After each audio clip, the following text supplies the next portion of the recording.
Hello everybody, today we're going to be talking about gram-positive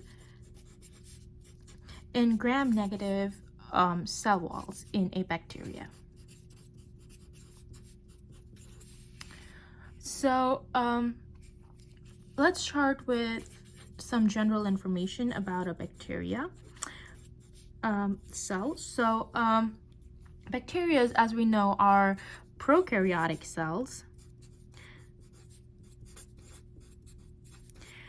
And prokaryotic means that they have a nucleoid instead of a nucleus, and they have their organelles are not membrane bound, so they have no membrane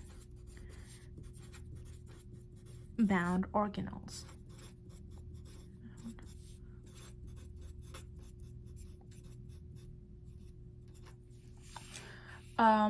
So this being said, they definitely have DNA and RNA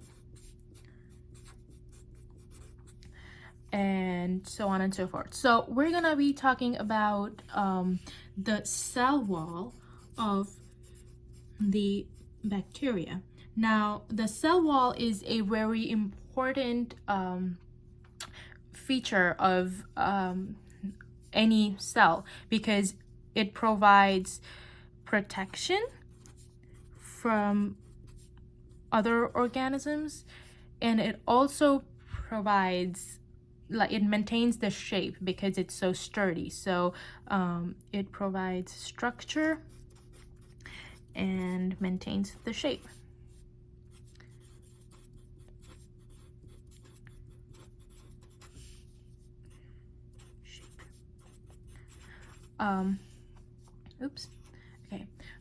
Now the cell walls in bacteria in particular have two types of cell walls.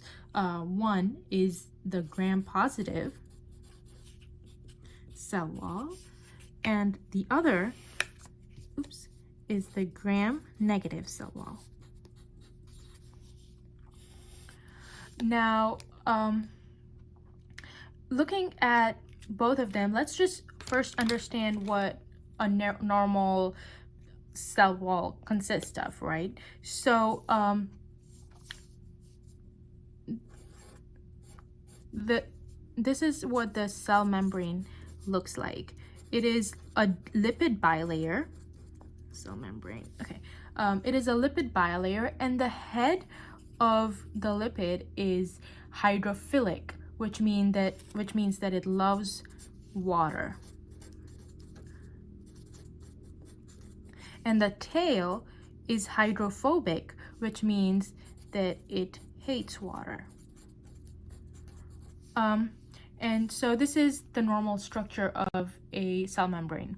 Now, in gram-positive bacteria, what happens is that here is the layer of the lipid bilayer of the cell membrane, right?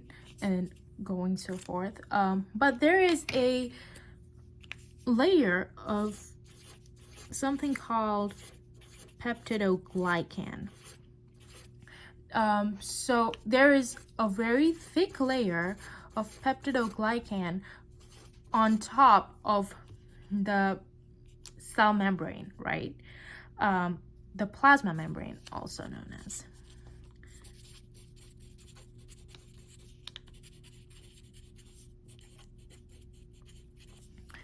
And this layer is called peptidoglycan.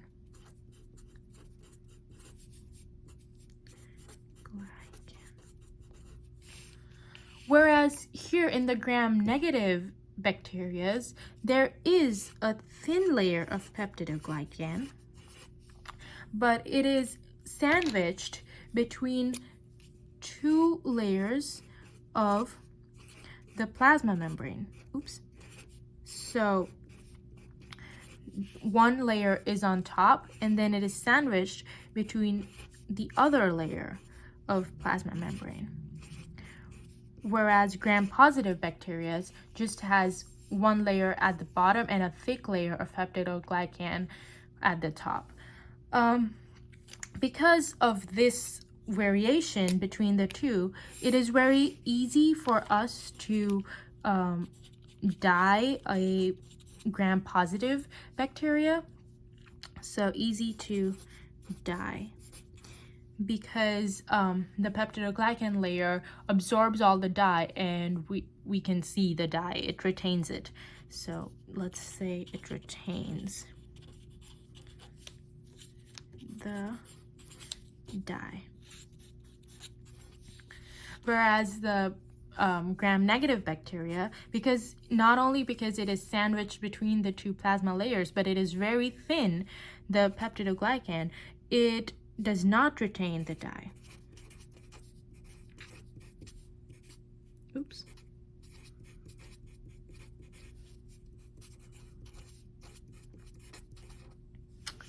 Okay, so this is like the basic difference between the gram-positive and the gram-negative bacteria, and it is very important, this detail, because that is essentially what makes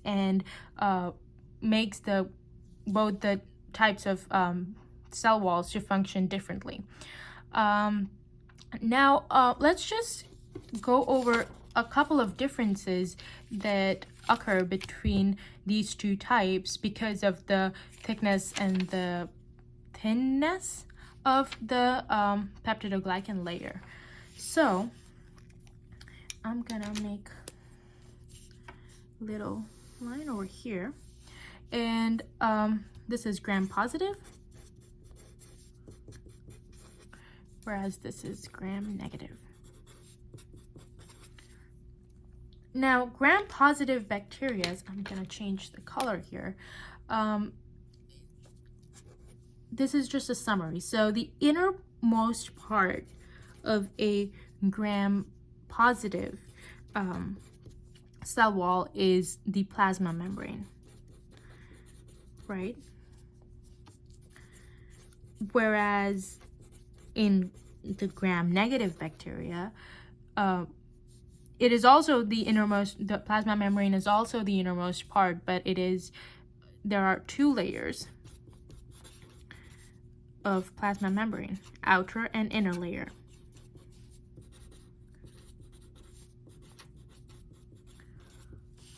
Secondly, this has a thick peptidoglycan layer.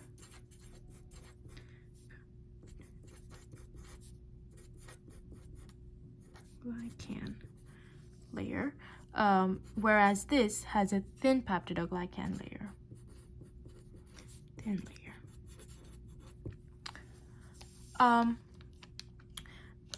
The gram-positive bacteria has an outer capsule. Both of them have an outer capsule, but so let's just let's say that the gram-positive bacteria, the peptidoglycan is not sandwiched. Or here, the peptidoglycan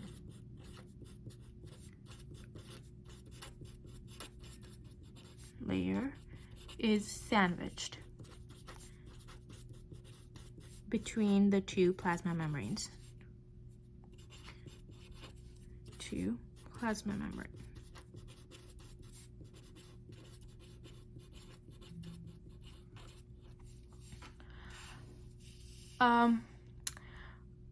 So because of these differences,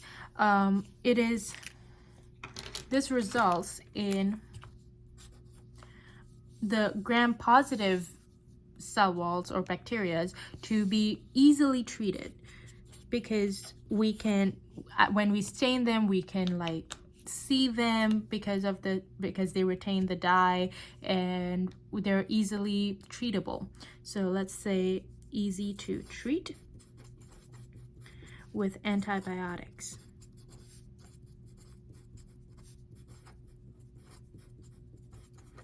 Whereas the gram-negative bacteria, they are harder to treat because of the same reasons. Hard to treat. Also, one of the last differences between the two is that the gram-positive bacteria, when it stains, the stain is purple. Stains purple.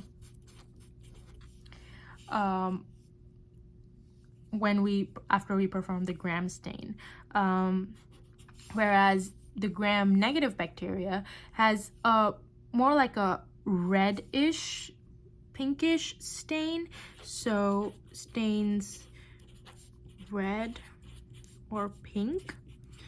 And this is again because this retains more dye because of the thick layer of the peptidoglycan, whereas over here it is harder for the peptidoglycan to absorb the dye, not only because it is very thin, but also because it is sandwiched between the plasma membrane on both the sides. So that is why it stains a little red or pink, whereas the gram-positive bacteria stains purple. So this is the difference between the gram-positive and the gram-negative bacteria.